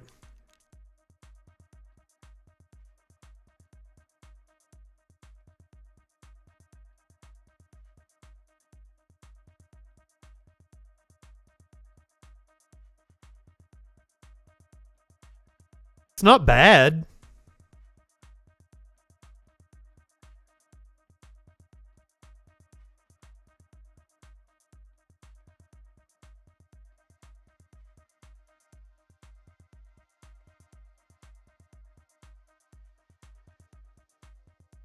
It's not bad, but I mean, you're not the best, dude. What the fuck? That's kind of the way I think about like Drake. Like I will not remember. I just listened to that song, that Rockstar, that has 1 billion fucking spins on Spotify. I wouldn't know it's DaBaby if I heard it again. It's just it's kind of generic. Sorry, dude, you're not the fucking best. What? Y'all bitches who like to buddy in on goddamn other people business and just to be clear, if you have 1 billion fucking spins on Spotify, I guarantee you're not the best. Because like the best isn't going to appeal to everyone. The lowest common denominator will appeal to everyone. You're not the best. And all this shit. Shut the fuck up. Why don't you shut the fuck up? Disturbing my motherfucking gay fans and goddamn making them feel uncomfortable in their skin. Cause you done goddamn seen some shit that you wasn't supposed to see anyway. You better. Oh, you're upset that the fans took a cell phone video. You're going to go all Maynard on their asses. Listen. Lil Nas X is way better than this motherfucker. If you have the inclination to go listen to DaBaby, do yourself a favor and turn it off and listen to Lil Nas X, who is like my favorite fucking Twitter troll right now. Thank Rolling Loud for streaming the shit. You ain't supposed to see that shit anyway. You ain't take the time or the energy or the dollar to bring your ass out there to the show, so you ain't supposed to get it. It ain't supposed to translate through a little 6-second clip on the cell phone. You see what I'm saying? That wasn't for y'all. Shit don't concern y'all. Shit concern the that was there, gay or straight or goddamn both or whatever, all that shit, man. Don't none of that shit matter to me. What matter to me when I'm on that stage? It seems like it mattered to you, sir. And that's what the fuck I did. But ask my boy who was in the crop top on the front row how I cut up with him. Yeah, I don't think he did himself any favors with his explanation there.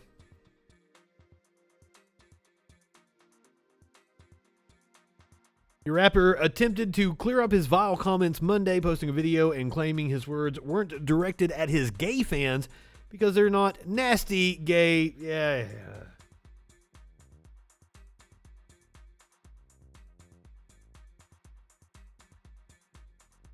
Also getting involved in the controversy is T.I., who seemingly defended DaBaby's homophobic comments online, commenting, "If Lil Nas X can..." Oh, let's listen to it. So, I guess, you know what I'm saying, social... I've been taking up for you, T.I., because I felt bad, like, Usher made you feel bad. And, like, I watched your Tiny Desk concert, and it was really fucking good. You can actually sing. Why you gotta stick your nose in this?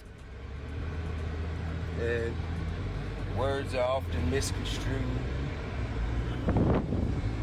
And to be honest with you, if homosexuals have more rights than heterosexual people, just say that. If homosexuals have more rights than heterosexual people. What? What?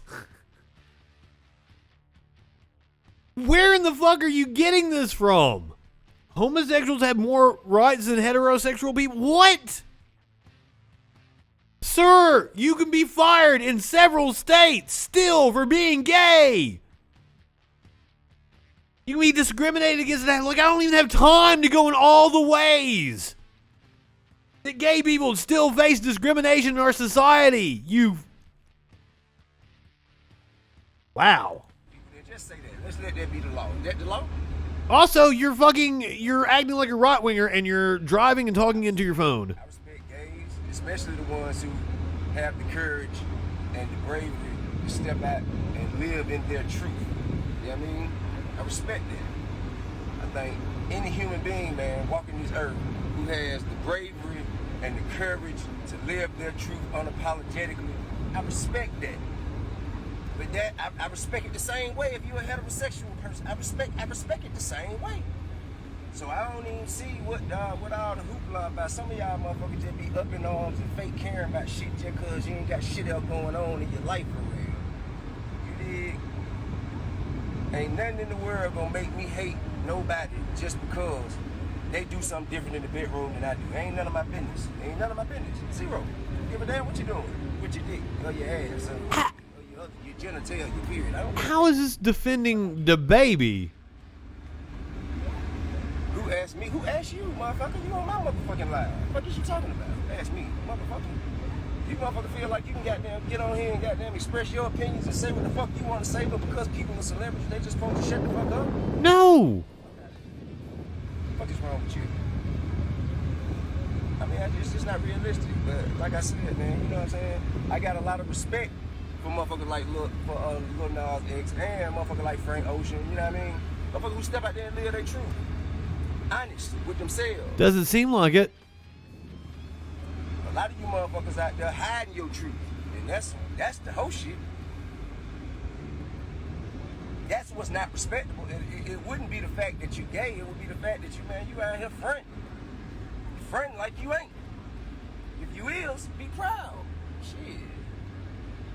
Well, they can't be proud when they got people like DaBaby up on stage running them down for no fucking reason. Calling them nasty and shit. God damn it. That didn't make any sense, T.I.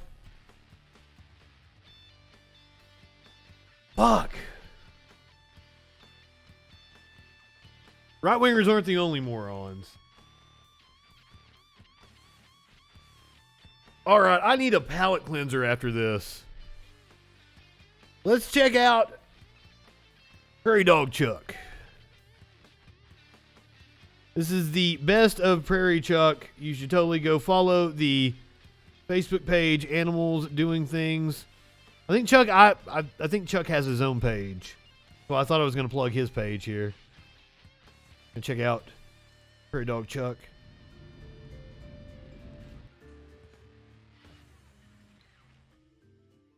Look at the little fucker. I didn't know what it was at first. Like I thought it was a little meerkat or a woodchuck or something.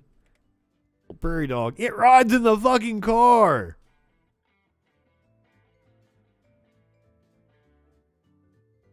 Look at him. He's adorable. Yeah, Prairie Chuck on Instagram. Check him out.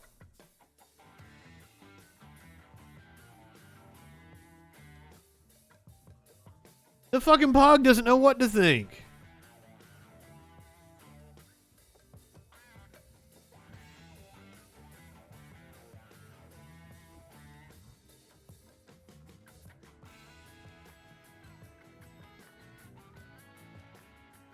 Aw. I'd want him to sleep with me like all my other furry animals. Come, get in bed. Ah, that's adorable. Him staring down the puppy. Ah.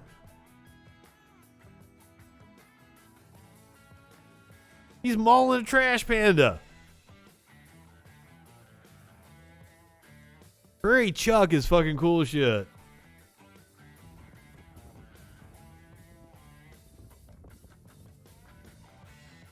He's scaring the birds off.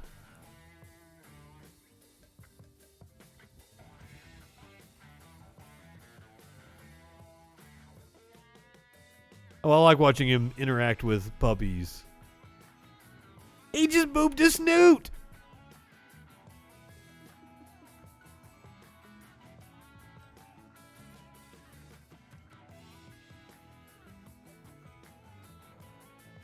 It's a woodchuck or a prairie dog on a horse. That is cute as shit.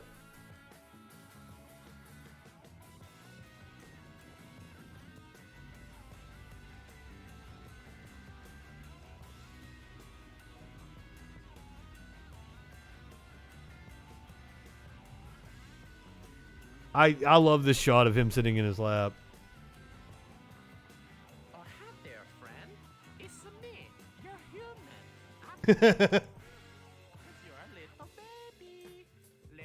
Oh shit, I do see how far I am behind on Twitch. That is so weird that I've not been live with you guys. It's like 10 minutes behind. Oh shit.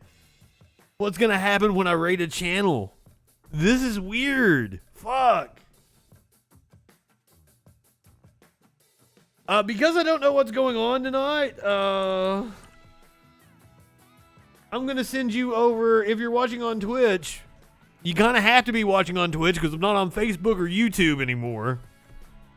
If you're watching on Twitch, I'm going to send you over to Trump Clone. He's an AI Trump. Ask him questions. He will answer. It's super fun.